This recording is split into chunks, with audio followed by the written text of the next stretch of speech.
Friends, welcome back to another video. आप लोग जब भी नैनीताल आते हैं या तो नैनी झील घूमते हैं या फिर उसके आसपास की जगह, लेकिन आज मैं आपको एक ऐसी जगह लेके जाने वाली हूँ जो एक यूरोपियन पैलेस है या फिर कह सकते हैं आपका ड्रीमी लैंड।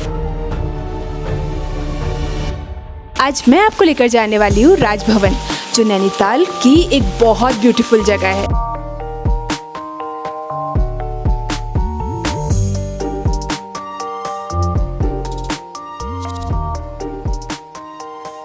तो चलो आज एक्सप्लोर करते हैं राजभवन।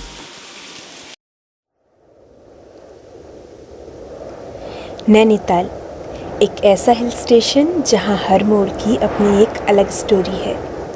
मॉल रोड की लाइट्स, नैनी लेक का रिफ्लेक्शन और इन सब से थोड़ा सा दूर पाइन और देवदार के जंगलों के बीच एक ऐसी जगह छिपी है जिसे देखकर लगता है जैसे वक्त यहीं थम गया हो। ये जगह है राजभवन।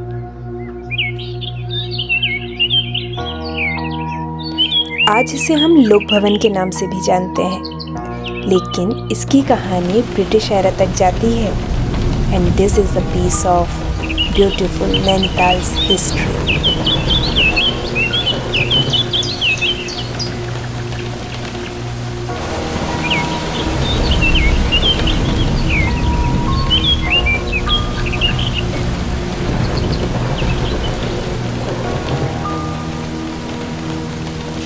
1800 के दशक में बना ये राजभवन ब्रिटिश गवर्नर्स का समर रेसिडेंस हुआ करता था और आज ये उत्तराखंड के राज्यपाल का निवास स्थान है। ब्रिटिश इंडिया के टाइम पर नैनीताल यूनाइटेड प्रोविंसेस की समर कैपिटल हुआ करती थी और इस वजह से यहाँ एक ग्रैंड गवर्नमेंट हाउस बनाया गया जो बाद में राजभवन के नाम से जाना गया।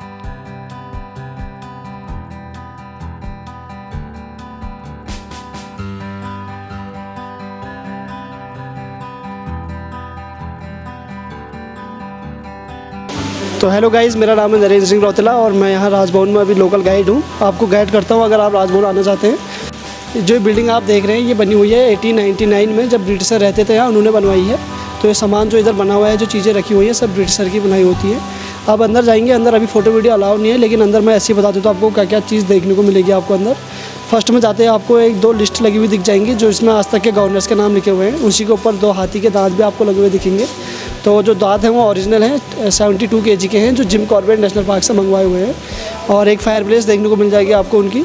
थोड़ा आगे जाके आपको उनका डोम बना हुआ दिखेगा जिससे उनकी नेचुरल लाइट आती थी पहले। बीच में उनके कुछ बर्तन रखे हुए दिखेंगे।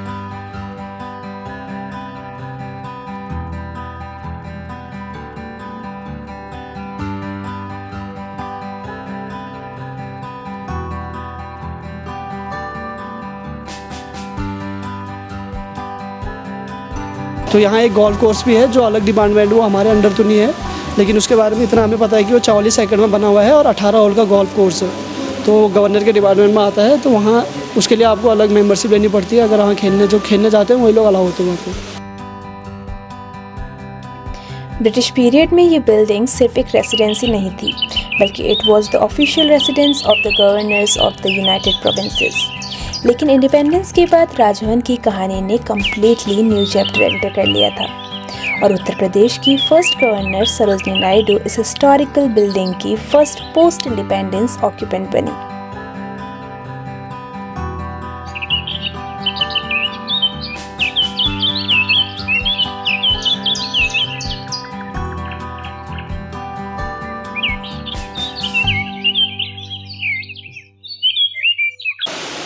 भारत में बहुत कम ऐसे राजभवन हैं जिसे आम जनता के लिए खोला गया है और ये राजभवन उनमें से एक है।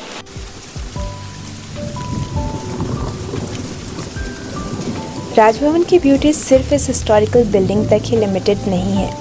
इसके आसपास का लैंडस्केप इस प्लेस को और ज़्यादा स्पेशल बनाता है। Dense forest, rare flora, birds और हिमालयन वाइल्ड लाइफ, यानी यहाँ हिस्ट्री और नेचर लिटरली एक ही फ्रेम में मिल जाता है। ऑफिशियल रिकॉर्ड्स के अकॉर्डिंग राजभवन के आसपास लार्ज फॉरेस्ट एरिया है जहाँ different species of flora and fauna पाई जाती है।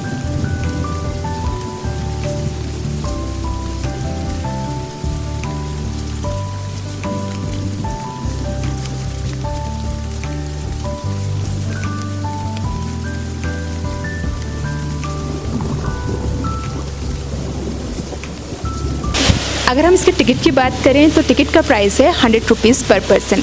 अगर आपकी एज 18 से कम है तो आपका टिकट का प्राइस होगा 50 रुपीज़ पर पर्सन। इसके साथ ही आपको एक गाइडेड टूर मिलता है जो आपको पैलेस के अंदर का पूरा टूर करवाता है, लेकिन उसके वीडियोज़ बनाना अलाउड नहीं है, तो हम उसके वीडियो आपको नहीं दिखा सकते।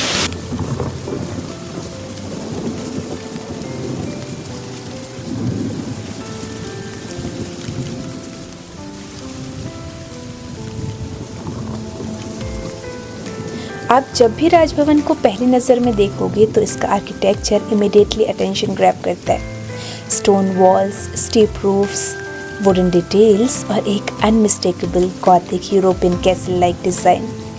इस बिल्डिंग की फाउंडेशन स्टोन रखी गई थी 27 अप्रैल 1897 को और सिर्फ 2 साल के अंदर ये बिल्डिंग कंप्लीट हो गई थी 1899 में। इमेजिन कीजिए 120 साल से भी ज़्यादा पुरानी ये बिल्डिंग आज भी नैनीताल की लैंडस्केप का एक इम्पॉर्टेंट पार्ट है।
अगर आप यहाँ आने का प्लान कर रहे हैं तो यहाँ पर एंट्री टाइम सुबह 10 बजे से लेकर 2:30 बजे तक है।